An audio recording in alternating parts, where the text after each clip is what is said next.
Zdravím.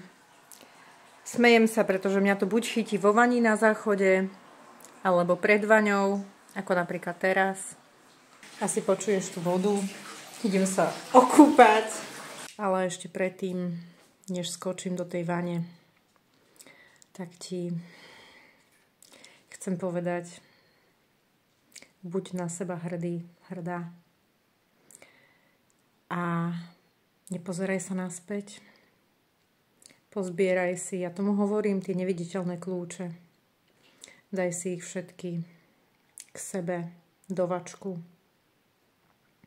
Prečo tomu hovorím neviditeľné kľúče a používam jazyk, ktorý vyhovuje mne, respektíve ktorému ja rozumiem najlepšie a verím, že aj ty. Čokoľvek ti v minulosti povedali. Toto je inak prsteň, ktorý som dostala k mojim 15. narodeninám od mojej babky, s ktorou som mala veľmi blízky vzťah. A asi tak mesiac dozadu, alebo možno, že aj trošku viac, mi intuitívne prišlo, že ho mám späť dať na prst. A pochopila som to za pomoci jedného človeka, že čo vlastne ten prsteň znamená a čo to vlastne čo to vlastne symbolizuje. Zasa odbieham od témy. To som ja. Áno, som to ja. Odbieham od témy. Ale vieš, čo ti poviem?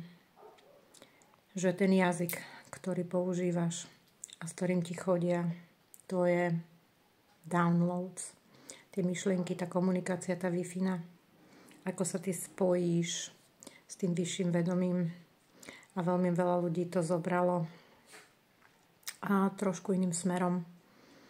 A myslím to tak, že ľudia boli chytení ako keby do takej pásce. Ja som bola tiež v tej pásci. Dá sa povedať, že sedela som na takom vešiaku a čakala som. A že mne muselo osvietiť, že vlastne není na čo čakať. A to, že mi niekto povedal a húkol ma na správu, že a ja som si myslela, že tak to má byť. Tie kľúče.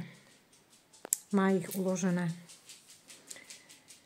Môže to byť čokoľvek, ten kľúč môže symbolizovať to, že si niečo začal, posunul, nedokončil. Nevadí, nedokončila.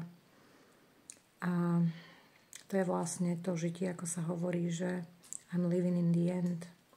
Lebo ty presne vieš, čo je autentické. A ty presne vieš, čo k tebe patrí a presne vieš, čo k tebe nepatrí. A postupne, ako sa ti to začne ten červený koberec odbalovať, alebo ako sa tomu hovorí, neodbalovať, ale odrolovávať, tak postupne budú k tebe tie veci, ktoré boli autentické a prídu k tebe. Takže prajem ti krásny deň, krásnu sobotu, a posielam ti strašne veľa objatí, úsmevov a dobrej nálady. Krásny deň. Mua.